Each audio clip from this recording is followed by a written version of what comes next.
ఓం సమర్థ సద్గురు సాయినాథ్ మహారాజ్కి జై. ఓం సాయిరామ్. మన బాబా కుటుంబ సభ్యులందరికీ నమస్తే అండి. మీ అందరిపైన షిరిడి సాయినాథ్ ఆశీస్సులు ఉండాలని, మీరెప్పుడూ సంతోషంగా ఉండాలని మనస్ఫూర్తిగా కోరుకుంటున్నాను. ఇంక ఈరోజు వీడియోలో మన బాబాగారి సందేశం అండి. మన బాబాగారు ఏమంటున్నారంటే, తల్లి, నువ్వు ఎంతో ఆశతో ఎదురు చూసే కోరిక నెరవేరబోతుందమ్మా. గుడ్ న్యూస్ మీద గుడ్ న్యూస్ వింటావు. వీటిలో ఒక నెంబర్ తాకు తల్లి అని అయితే మన బాబాగారు మన అందరి కోసం ఏదో తెలియని సందేశం అయితే తీసుకువచ్చారండి. మరి మన బాబా గారు ఇలా ఎందుకు చెబుతున్నారో ఆయన మాటల్లోనే తెలుసుకుందాము. చిన్న రిక్వెస్ట్ ఫ్రెండ్స్, మన వీడియోస్కి అయితే ఒక చిన్న లైక్ ఇవ్వండి. థంబ్నెయిల్ చూశారు కదండి, 3 నెంబర్స్ ఉన్నాయి కదా. మీరైతే బాబా గారిని స్మరిస్తూ ఒక నెంబర్ మనసులో అనుకోండి. అలాగే చాలామంది అడుగుతున్నారు కదండి, అక్క గురువుగారు గురించి చెబుతున్నావు కదా, మన సమస్య ఏదైనా సరే గురువుగారు పరిష్కరిస్తారని అడుగుతున్నారు కదండి. 100కి 100% అయితే గురువుగారు పరిష్కారం చూపిస్తారండి. మీరు ఒక్కసారి నమ్మకంతో గురువుగారికి కాల్ చేయండి. శ్రీ షిరిడి సాయిబాబా ఆశీస్సులతోటి గురూజీ శివరామరాజు గారు జ్యోతిష్యం చెప్తారండి. ఫోన్ నెంబర్ వచ్చేసి 9110577660. మీ సమస్య ఏదైనా సరే, ప్రేమ, పెళ్ళి, ఉద్యోగం, రాజకీయం, వ్యాపారం, భార్యాభర్తల మధ్య గొడవలు, ప్రయాణం, ధనం నిలకడ లేకపోవటం, ఇలా ఎటువంటి సమస్యలు ఉన్నా సరే ఆ సమస్యలకు తగిన పూజలు చేసి గురువుగారు 24 గంటల్లో పరిష్కారం చూపిస్తారండి. కాబట్టి ఒక్కసారి నమ్మకంతో గురువుగారిని కాంటాక్ట్ అవ్వండి. నమ్మితే గనక అంతా మంచి జరుగుతుందండి.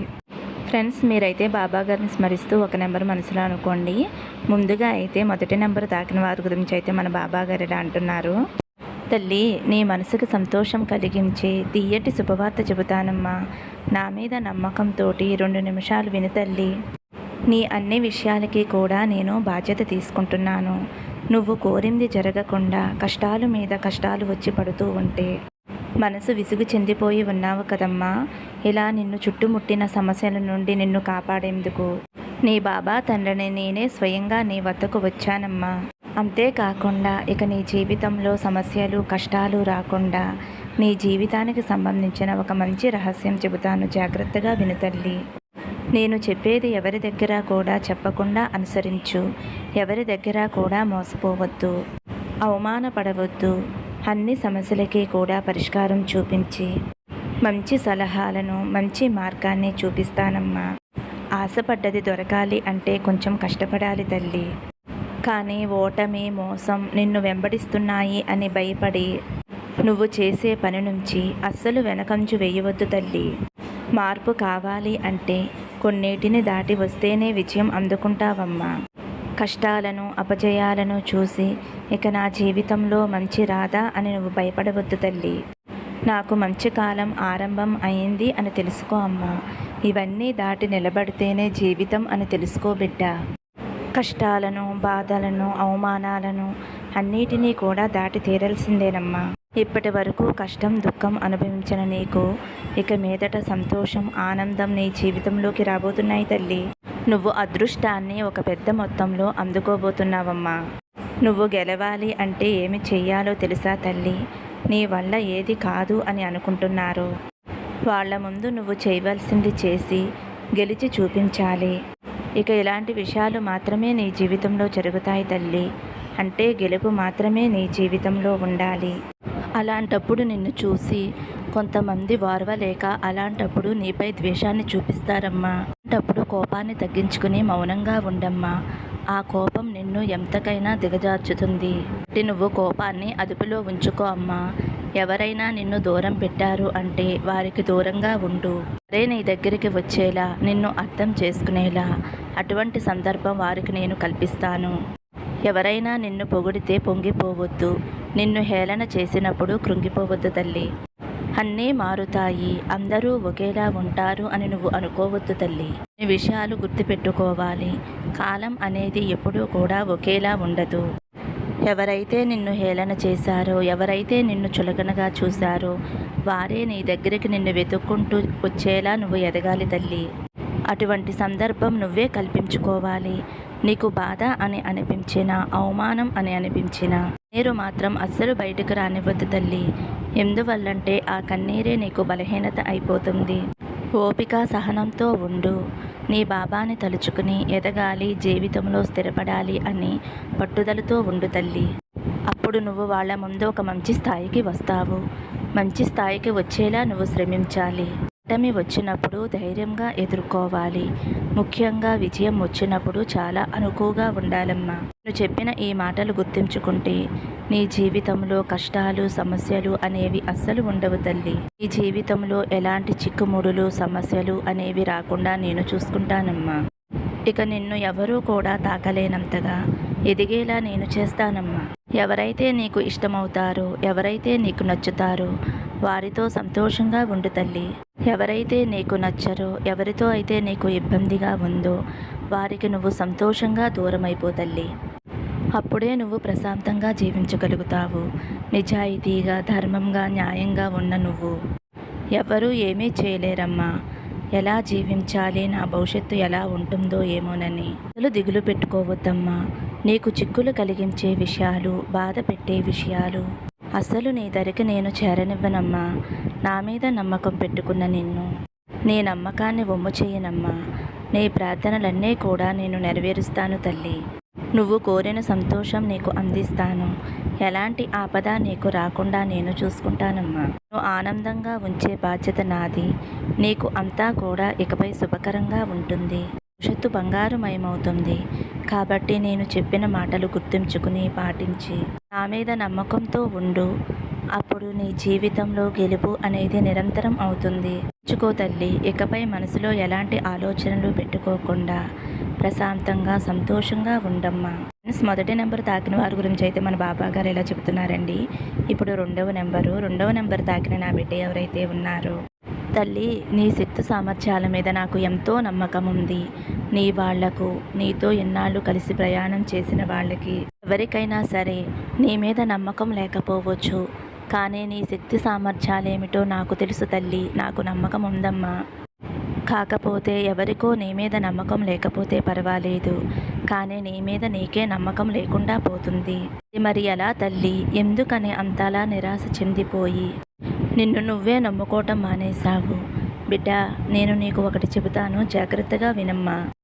ఆ విధంగానే జీవితమంతా కూడా నడుచుకో. మొదట నువ్వు నిన్ను నువ్వు నమ్ముకో తల్లి. ఎందుకంటే నీ మీద నీకు నమ్మకం లేకపోతే నీకు ఏ పని చేసినా కూడా విజయం అనేది రాదు. అది ఎలా అంటే, నువ్వు ఏదైనా ఒక పని ప్రారంభించినప్పుడు ముందు నీ మీద నీకు ఒక సందేహం కలుగుతుంది. నేను చేయగలనా, నేను విజయం సాధించగలనా అనే అనుమానంతో ఆ పనిని మొదలు పెడతావు. అనుమానంతోనే ఆ పనిని ముగిస్తావు. నువ్వు అటువంటి సందేహం పెట్టుకుని ఆ పనిని ప్రారంభిస్తే ఎలా విజయం వస్తుంది తల్లి? అది అపజయం పాలై నిన్ను నిరాశకు గురి చేస్తుంది. అసలే నీపై నీకు నమ్మకం లేదు. ఇప్పుడు ఇంకాస్త తగ్గిపోతుంది. మొదట నిన్ను నువ్వు నమ్ముకో తల్లి. నీకు శక్తి సామర్థ్యాలు ఉన్నాయి అని నేను నీకు మరీ చెబుతున్నానమ్మా. నిజమే తల్లి, నీ చుట్టుపక్కల ఉన్న వారి ప్రభావం నీ మీద అధికంగా ఉంది. నిన్ను నిరుత్సాహానికి గురి చేస్తూ ఉన్నారు.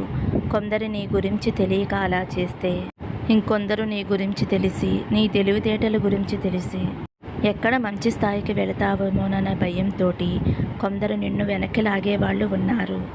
కనుక ఎవరు ఏమనుకుంటున్నారు, నన్ను ఎవరు ప్రోత్సహిస్తున్నారు, ఎవరు నిరుత్సాహపరుస్తున్నారు అనేది నువ్వు అస్సలు ఆలోచించవద్దు. ముందు నీ మీద నువ్వు నమ్మకం ఉంచు. ఆ తర్వాత ఏదైనా చేయగలను, ఏదైనా సాధించగలను అని నమ్ము తల్లి.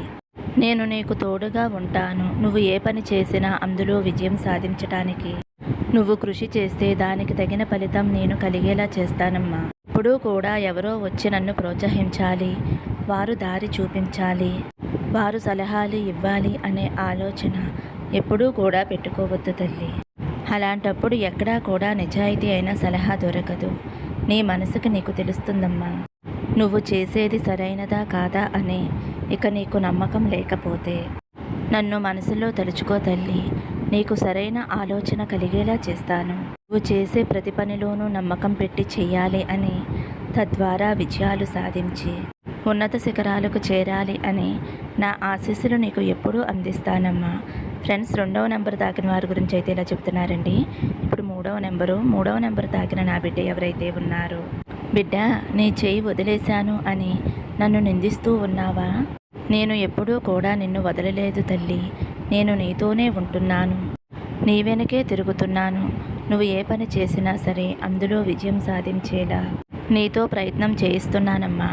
మరి అంతగా నాతో మీరు ఉంటే నాకు ఎందుకు బాబా ఈ బాధలు అని నన్ను అడుగుతున్నావు కదమ్మా. నేను నీతో ఉన్నంత మాత్రాన నువ్వు అనుభవించవలసిన కర్మలన్నీ కూడా వాటంతట అవి వెళ్ళిపోతాయా చెప్పు తల్లి.